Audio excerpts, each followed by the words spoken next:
Okay, welcome to our first episode of Southwest Airlines Open Enrollments. Today we're going to talk about Southwest Airlines disability insurance along with some programs that SWAPA offers as well. But first, before I get started, I want to start off with some financial wisdom from Jerry Seinfeld. And Jerry Seinfeld said, "Dogs have no money." Isn't that amazing? They're broke their entire lives, but they get through. You know why dogs have no money? No pockets. So I wanted to start off with a little bit of humor. But anyway, with that being said, just like to go into some detail today. And the first thing I want to tell you is that we at Leading Edge Financial Planning obviously are not associated with Southwest Airlines. We're not associated with SWAPA. So this is just us trying to get direction and recommendations and messages out to people, clients and people that we know that work specifically at Southwest Airlines. Each of your circumstances are very, very different. But we're going to offer some thoughts and some things that we think can be valuable when you go to open enrollment. So the first thing that we're going to talk about, and again, the topic today is disability, to be specific. The next couple of videos we'll talk about life insurance, health insurance, and maybe some non-qualified retirement plans as well. So basically, when does this happen? And that's kind of a difficult question because there's going to be about 3 in total, actually 4 open enrollment periods throughout the year. So the first one we've been notified already starts October 1st, and that is SWAPA starts at October 1st for a couple weeks, and that's when we get the chance to select short-term disability, voluntary loss of license. We'll get to that in a minute. The point there is those dates change a lot, so we'll try to get that information out as we know it, but those change a little bit every year, and then Southwest Airlines is going to also release their open enrollment dates soon as well. Some great resources, swapa.org, go to the Benefits Aeromedical tab there. They have tons of resources to read, probably more than you could ever want to get through or read, but we've read them all, that's what we do, so we'll try to help where we can. However, I wanted to highlight 2 things. The first one is the SWAPA benefits checklist and the disability calculator. I think everybody should go to that disability calculator, put in your information, and see what comes out there. Okay, so firstly, do we need disability insurance? And of course that answer is yes. However, a lot of us think, well, maybe I have too much insurance. I'll quickly give you my opinion on that. You cannot have too much disability insurance as a pilot. Okay, get as much as you can. Now, within the reasonable confines of your budget and your spending, I know we can spend a lot of money, especially on now voluntary loss of license, and we'll talk to that in a minute. But as pilots, we have a lot of risk that other career fields don't have. We've all known people, I know people right now that are out because of a condition, but whether it be the heart condition or vestibular types of issues where they get dizzy spells. And so that could happen to any of us at any time. I don't need to convince you of all the risks that we face as pilots. So get disability insurance and get as much as you can. One of the things I wanted to share with you today, how does our disability insurance relate to our personal finances? And as we were talking to some of our Southwest folks recently, we talked about, or the question came up, do we have enough disability insurance? And I said, well, it depends. You know, it depends on how much you're making right now. In other words, if you're a captain or even senior FO these days with our new pay rates, and you're working 120, 130, 140 trips a month, and you're used to living on that type of money, you become disabled, you might take a pay cut in the long run.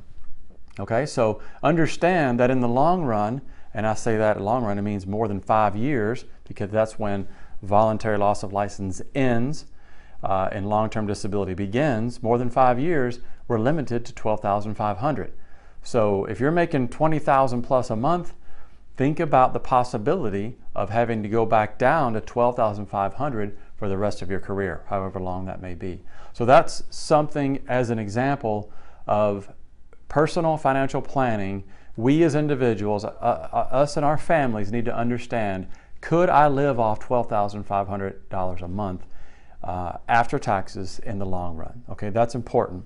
So again, do you have enough insurance? It depends on your current lifestyle and how much you're spending. That's a big deal. Real quickly, I'm going to go through a couple, in fact, most of these bullet points, we'll talk about some highlights of each. I'm not going to go into great detail in each one, but I wanted to try to hit some highlights, and then we may go through an example.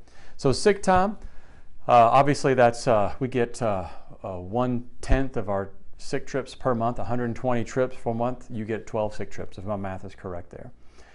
That's important, and people often say, well, how much should I have? Again, depends on your personal financial situation. However, I recommend, well, obviously all of us should have at least 1 month of however much you need, whether that be 90 trips, 100 trips.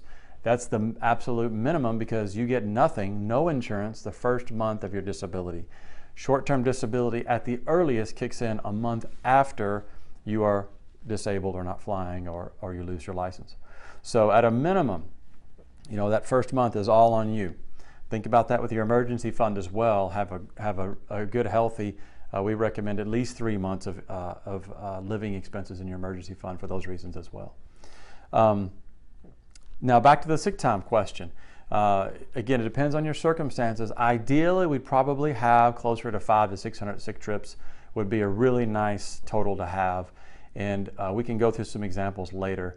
But in a way, the more the merrier, essentially. Obviously, you don't want to carry that in towards retirement, because you're going to lose that in our current contract.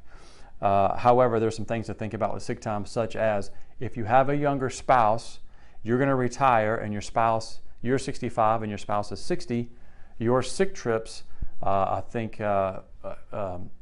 let's see, there's 10 sick trips per month, 120 per year, that will get your younger spouse medical coverage until he or she is age 65 as well.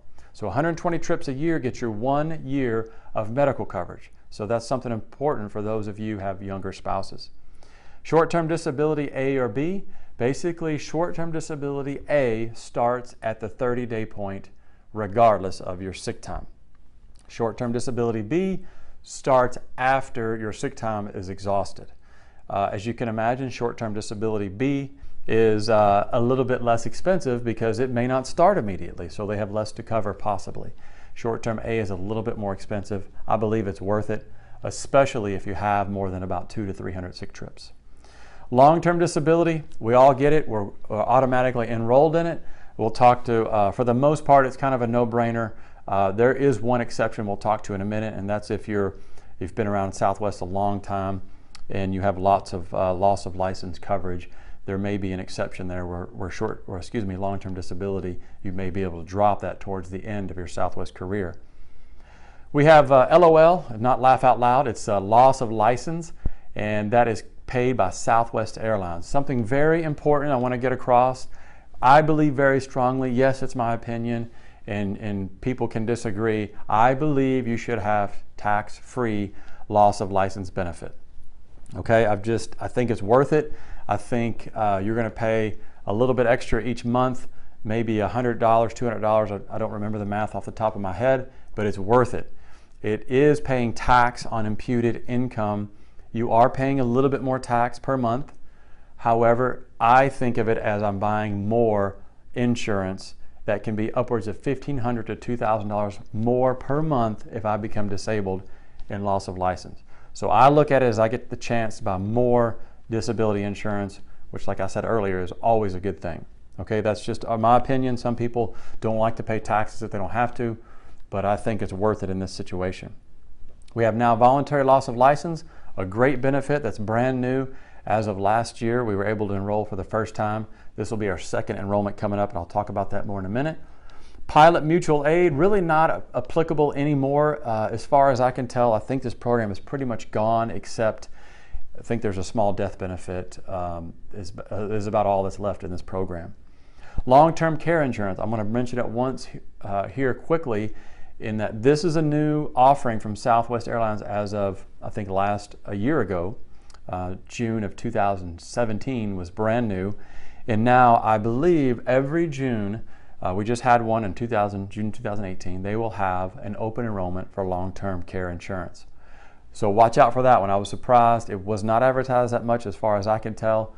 We're not going to talk about long-term care insurance today. That's a kind of a different discussion, but I did want to let you know it's kind of out there on its own, usually in June of every year.